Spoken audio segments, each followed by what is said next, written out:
कहानी की शुरुआत पेटुला और टिल्डा नाम की दो लड़कियों को दिखाते हुए होती है जो एक स्ट्रगलिंग आर्टिस्ट थी और अपना खर्चा निकालने के लिए ड्रग्स की स्मगलिंग भी करती थी। लेकिन एक दिन वो दोनों न्यूयॉर्क के एक अपार्टमेंट में ड्रग्स के पैकेट को गिन रही होती हैं। तभी वहाँ पुलिस आ जाती है जिससे उन्हें अपना सभी सामान और ड्रग्स वगैरह छोड़कर वहाँ से तुरंत भागना पड़ता है। वो दोनों एक ट्रेन में चढ़ जाती हैं। टिल्डा वहाँ पर अकेले बैठकर मैगजीन पढ़ने लगती है तो वहीं पेटुला अपने ड्रग सप्लायर कोको से फोन पर बात करने के लिए बाथरूम में चली जाती है। कोको उससे कहता है कि मुझे मेरे ड्रग्स के पैसे तुम दोनों से चाहिए, जिसके लिए मैं तुम्हें 48 घंटे का टाइम दे रहा हूँ। क्योंकि पेटुला और टिल्डा ने अपने अपार्टमेंट में ही वो सारा ड्रग्स छोड़ दिया था। अब इन दोनों की बात चल ही रही होती है कि तभी अचानक ट्रेन का टीसी आकर बाथरूम का दरवाजा नॉक करता है। पेटुला के दरवाजा खोलते ही वो पेटुला से ट्रेन की टिकट दिखाने को कहता है, जिस पर पेटुला उसे कहती है कि मेरे पास टिकट नहीं है, लेकिन मैं इसके बदले तुम्हें खुश कर सकती हूँ। जिसके बाद वो दोनों वहीं बाथरूम में इंटीमेट हो जाते हैं। कुछ देर बाद पेटुला टिल्डा के पास आती है और अपनी सीट के नीचे च्युइंगम चिपका देती है और शहर पहुँचते तक वो लोग सो जाते हैं। शहर पहुँचने के बाद वो लोग सड़क पर घूम रहे थे, तभी सड़क के किनारे बैठा एक भिखारी उन्हें देखकर कहता है कि तुम दोनों हमेशा वापस आ जाते हो। टिल्डा और पेटुला उसे नजरअंदाज कर देते हैं और एक टैक्सी में बैठकर निकल जाते हैं। टैक्सी में वो लोग अपने बचपन के दोस्त डेफनी के बारे में बात कर रहे होते हैं जो अमीर और दिमागी तौर से अनस्टेबल होती है। वो लोग डेफनी का घर ढूंढकर वहाँ चोरी करने का प्लान बनाते हैं ताकि वो कोको को ड्रग के पैसे लौटा सके। टिल्डा कहती है इसके लिए हमें डेफनी के साथ बचपन वाला गेम खेलना पड़ेगा जिसमें पेटुला डॉक्टर बनती थी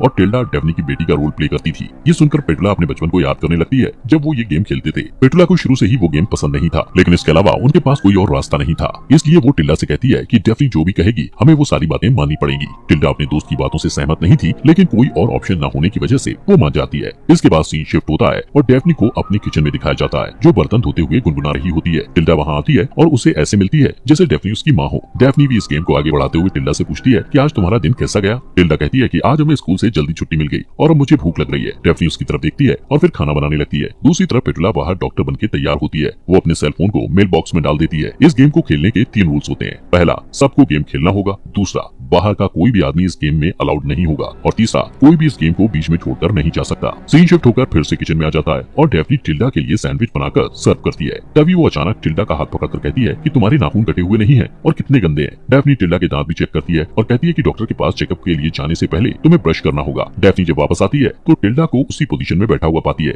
इसलिए वो उसे डांटने लगती है। टिल्डा अपने नाखून काटने से मना कर देती है जिससे डेफनी को गुस्सा आता है और वो एक कैंची से उसके नाखून काटने की कोशिश करती है कि तभी पेटुला डोरबेल बजाती है जिससे टिल्डा बच जाती है। टिल्डा घबराकर मदद के लिए पेटुला के पास जाती है। पेटुला उसे नजरअंदाज करके एक्टिंग जारी रखने को कहती है। डेफनी पेटुला का वेलकम करती है और टिल्डा चेकअप कराने के लिए चुपचाप किचन में जाकर बैठ जाती है। पेटुला डेफनी से कहती है कि टिल्डा बिल्कुल ठीक है, लेकिन डेफनी को विश्वास नहीं होता। वो कहती है कि टिल्डा को 1 हफ्ते से खांसी है। इस पर टिल्डा खांसने लगती है और पेटुला उसे चेक करती है। डेफनी ये भी कहती है कि टिल्डा को चलने में कुछ परेशानी हो रही है। तब पेटुला एक हैमर लेकर टिल्डा के पैर में धीरे से मारती है, लेकिन इससे डेफनी खुश नहीं होती और वो सबको गेम का रूल बताती है। इस पर पेटुला ना चाहते हुए भी एक लोहे का हथौड़ा निकालती है और टिल्डा से माफी मांगकर उसके पैर में जोर से मारती है। टिल्डा दर्द से चिल्लाती है और उसके पैर से खून निकलने लगता है, जिससे डेफनी खुश हो जाती है। इसके बाद वो पेटुला को टिल्डा के पैर में टेप लगाने के लिए कहती है, लेकिन पेटुला कहती है कि मैं टेप लाना भूल गई हूँ। टिल्डा उन्हें रूल्स बताते हुए कहती है कि कोई भी गेम को बीच में छोड़कर नहीं जा सकता। इसके बाद रात को खाने में डेफनी फूलों से कुछ अजीब सा सूप बनाती है और टिल्डा और पेटुला को सर्व करती है। वो टिल्डा को कुर्सी से बांधकर वहाँ से थोड़ी देर के लिए चली जाती है। तब टिल्डा पेटुला से नमक देने के बहाने पास आने को कहती है। जब पेटुला उसके पास जाती है तब टिल्डा उसे कहती है कि हमारे पास पैसे लौटाने के लिए ज्यादा समय नहीं बचा है। इससे पहले कि पेटुला कुछ कह पाती, डेफनी वहाँ जाती है और पेटुला को अपने साथ गेस्ट रूम में ले जाती है और इधर टिल्डा बहुत ही बुरे हाल में होती है। कमरे में डेफनी पेटुला से कहती है कि तुम्हें यहाँ वापस देखकर मुझे बहुत खुशी हुई।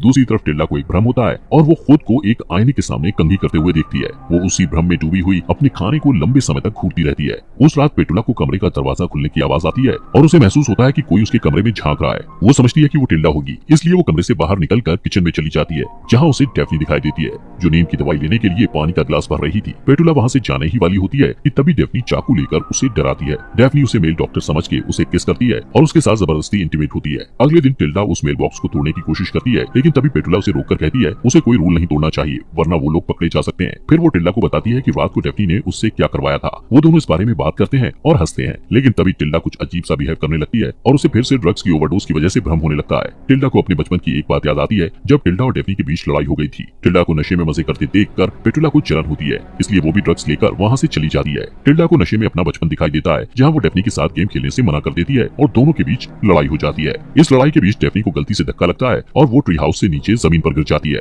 डेफनी को तुरंत हॉस्पिटल ले जाया जाता है। इधर सीगल नाम का एक जासूस टिल्डा और पेटुला से पूछताछ करता है तो वो दोनों उससे झूठ बोलते हैं कि डेफनी ट्री हाउस से खुद गिर गई थी। सीगल उनसे पूछता है कि डेफनी ट्री हाउस से कैसे गिर गई, जिस पर पेटुला एक छोटी सी गुड़िया को नीचे गिराकर बताती है कि डेफनी ऐसे नीचे गिरी थी। सीगल को दोनों की सच्चाई पर शक होता है और वो डेफनी के कमरे में जाता है जहाँ डॉक्टर डेफनी की दादी को बताते हैं कि डेफनी ठीक तो है, लेकिन उसके पेट का अंदरूनी हिस्सा डैमेज हो गया है। है और इस वजह से वो कभी मां नहीं बन पाएगी। सीन फिर से प्रेजेंट में शिफ्ट होता है जहाँ डेफनी बाथरूम में होती है और अपने प्रेगनेंसी टेस्ट के रिजल्ट को देखकर मुस्कुराती है। दूसरी तरफ पेटुला के ऊपर भी ड्रग्स का असर हो जाता है और उसे भी भ्रम होता है कोई उसके हाथ को जला रहा है। वो घबराई हुई डेफनी के कमरे में पहुंच जाती है। वहाँ उसे डेफनी के कार की चाबी मिलती है जिसे लेकर वो बाहर की तरफ भागती है। बाहर उसे टिल्डा मिलती है और वो उसका हाथ पकड़कर कहती है कि हमें जल्दी यहाँ से निकलना होगा। वो लोग कार की तरफ जाते हैं और कार का दरवाजा खोलने ही वाले होते हैं कि तभी वहाँ डेफनी आ जाती है और उन्हें बैट से मारकर बेहोश कर देती है। इस बीच पुलिस स्टेशन में सीगल को किसी का कॉल आता है और वो उसे कहता है कि मैं डेफनी के केस को संभाल लूंगा। इधर टिल्डा और पेटुला को होश आता है तब वो देखते हैं कि वो लोग चोटियों से बंधे हुए हैं। डेफनी इस खेल को बहुत ज्यादा गंभीर रूप से खेल रही थी और उसे लगता था कि उसकी दोस्त उसकी बेटी है और वो उन दोनों को अपने साथ ही रखना चाहती थी। टिल्डा और पेटुला खुद को आजाद करने की कोशिश करते हैं पर तभी कोई मेन डोर पर आता है। डेफनी दरवाजा खोलती है और उसे सामने सीगल खड़ा दिखाई देता है जो उसे कहता है कि तुम्हारे पड़ोसियों ने शिकायत की है कि यहाँ से उन्हें किसी के चिल्लाने की आवाज आ रही है। डेफनी झूठ बोलती है कि वो अपने नए इलाज की प्रैक्टिस कर रही थी।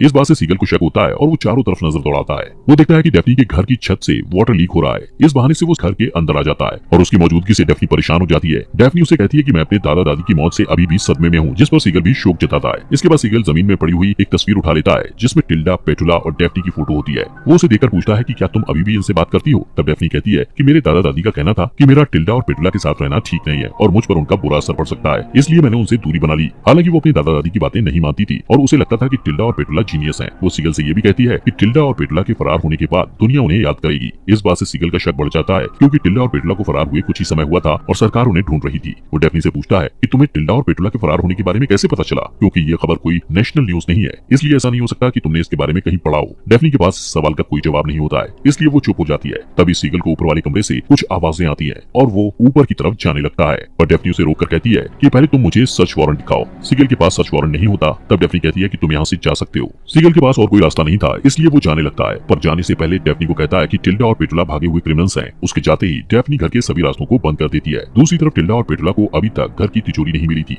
एक दिन नाश्ते से पहले डेफनी टिल्डा को हाथ धोने के लिए कहती है। टिल्डा चली जाती है और पेटुला डेफनी के साथ अकेली होती है। डेफनी पहलियों में बातें करने लगती है जिससे पेटुला उलझन में पड़ जाती है। डेफनी पेटुला से कहती है कि ये तिजोरी तक पहुंचने के लिए सुराग है और तुम इन पहलियों के जरिए तिजोरी को ढूंढकर पैसे लेकर यहाँ से जा सकती हो। इसके बाद पेटुला टिल्डा के पास जाने के लिए भागती है, लेकिन किचन के बाहर ही टिल्डा उससे मिल जाती है जो शुरू से उनकी बातें सुन रही थी। टिल्डा उसे कहती है कि ये पहलियां तिजोरी तक पहुंचने का सुराग है और इसलिए तुम मुझे यहाँ डेफनी के साथ अकेला छोड़कर तिजोरी को ढूंढो। इसके बाद पेटुला एक खिड़की से देखती है कि गजेबो यानी छत के साथ बनी हुई छोटी सी इमारत में 3 औरतों वाली एक छोटी सी मूर्ति है। जब वो उसे देखने के लिए जाती है तो मूर्ति के नीचे उसे एक पहेली मिलती है, जिसके बाद वो वापस घर में आ जाती है और घर की छत पर बने क्रैक का पीछा करते हुए कमरे में पहुंच जाती है। फिर वो कमरे के सारे पर्दे लगा देती है और उसे आईने में अगला सुराग मिलता है। इस तरह वो तिजोरी तक पहुंच जाती है और जो नंबर उसे मूर्ति, आईने और कैलेंडर में मिले थे उससे वो तिजोरी खोल लेती है। उसे पैसे मिल जाते हैं और वो बहुत एक्साइटेड हो जाती है। इसके बाद पेटुला टिल्डा के कमरे में जाती है जो अपनी डायरी लिख रही होती है। पेटुला कहती है क्या वो लोग यहाँ से निकल सकते हैं, लेकिन टिल्डा परेशान हो जाती है क्योंकि जब भी पेटुला भागने की कोशिश करती है डेफनी उसे पकड़ लेती है। पेटुला बहुत ज्यादा एक्साइटेड होती है, इसलिए उसे टिल्डा की परेशानी नजर नहीं आती। वो कहती है कि मेरे पास यहाँ से निकलने का बहुत अच्छा प्लान है।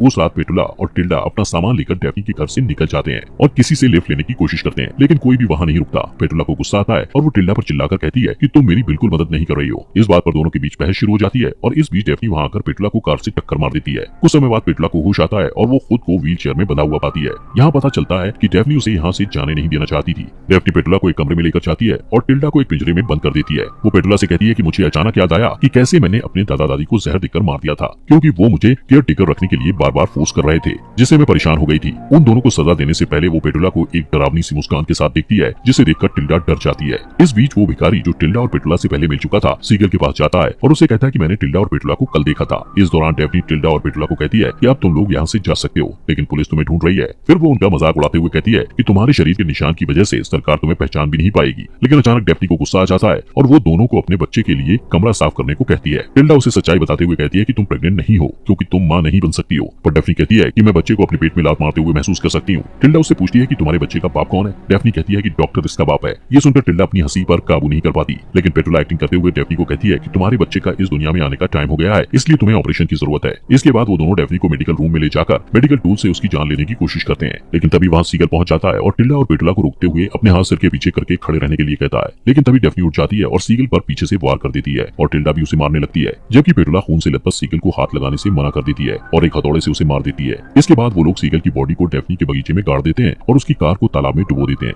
इसके बाद वो लोग घर वापस आ जाते हैं और नहाने के बाद उनके सारे घाव अपने आप ही गायब हो जाते हैं। पेटुला बाथरूम में डांस करते हुए मन ही मन गुनगुनाती है। इसके बाद वो अपने चेहरे को इतना शेव करती है कि उसके चेहरे से खून निकलने लगता है। दूसरी तरफ टिल्डा और डेफनी माँ बेटी की तरह एक्टिंग करते हैं। टिल्डा खड़ी होती है और सामने की तरफ झुकती है। डेफनी भी ऐसा ही करती है और उन्हें देखकर ऐसा लगता है जैसे उन्होंने कोई परफॉर्मेंस खत्म किया हो। इसके बाद वो तीनों बगीचे में जाते हैं जहाँ टिल्डा खेलती है और पेटुला और डेफनी उस पर नजर रखते हैं। इतने में डेफनी पेटुला को अकेला छोड़ के चली जाती है। पेटुला को पता चलता है कि वो वहाँ अकेली है तो वो गजेबो की तरफ चली जाती है जहाँ उसे खून से लथपथ सीगल दिखाई देता है और वो उसे देखकर डर जाती है। वो जब इस बारे में टिल्डा और डेफनी को बताती है तो वो दोनों उस पर हंसने लगते हैं। फिर वो लोग घर वापस आ जाते हैं और तभी पेटुला देखती है कि उसका मेल बॉक्स खुला हुआ है जिसमें वही गुड़िया रखी हुई थी जो उसने बचपन में सीगल को दिया था। इन सबसे कंफ्यूज होकर पेटुला उस जगह पर जाती है जहाँ उन लोगों ने सीगल की बॉडी को दफनाया था। वो उस जगह को खोदती है लेकिन वहाँ उसे सीगल की बॉडी नहीं मिलती। इसके बाद वो फ्रस्ट्रेट होकर वापस घर आकर सोफे पर बैठ जाती है। वो सोफे के नीचे देखती है कि वहाँ उसी तरह की च्युइंगम चिपकी हुई है जैसा उसने ट्रेन की सीट के नीचे चिपकाया था और वहाँ उसी तरह बहुत सारे च्युइंगम चिपके हुए थे। उसे वहाँ टिल्डा की डायरी मिलती है जिसमें वो सब कुछ लिखा होता है जो अब तक उनके साथ हुआ था।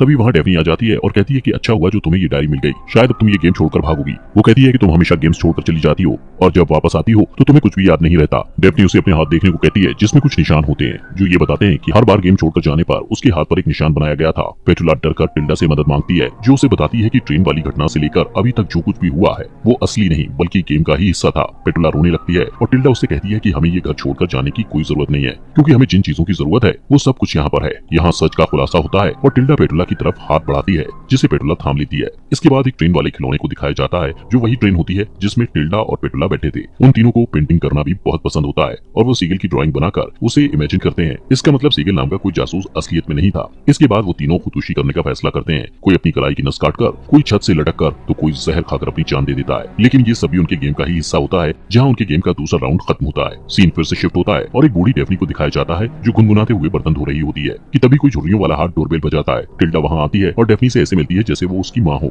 यहाँ पता चलता है कि वो लोग कई सालों से ये गेम खेल रहे थे। टिल्डा, पेटुला और डेफनी मजे के लिए बचपन में ये खेल खेला करते थे लेकिन जैसे जैसे वो तीनों बड़े होते गए उनकी ये कल्पना उनके लिए असलियत में बदल गई। पेटुला हमेशा इस गेम को छोड़कर जाना चाहती थी लेकिन कोशिश करने के बाद भी उसे गेम को आखिर तक खेलना ही पड़ता था जिससे पता चलता है कि अब वो तीनों इस गेम से असली दुनिया में कभी वापस नहीं आ सकते थे क्योंकि वो तीनों इस गेम में पूरी तरह डूब चुके थे। आखिर में वो तीनों अपने बचपन को पूरी तरह अपना लेते हैं और खुद को अपने बनाए हुए दीवार में कैद कर लेते हैं।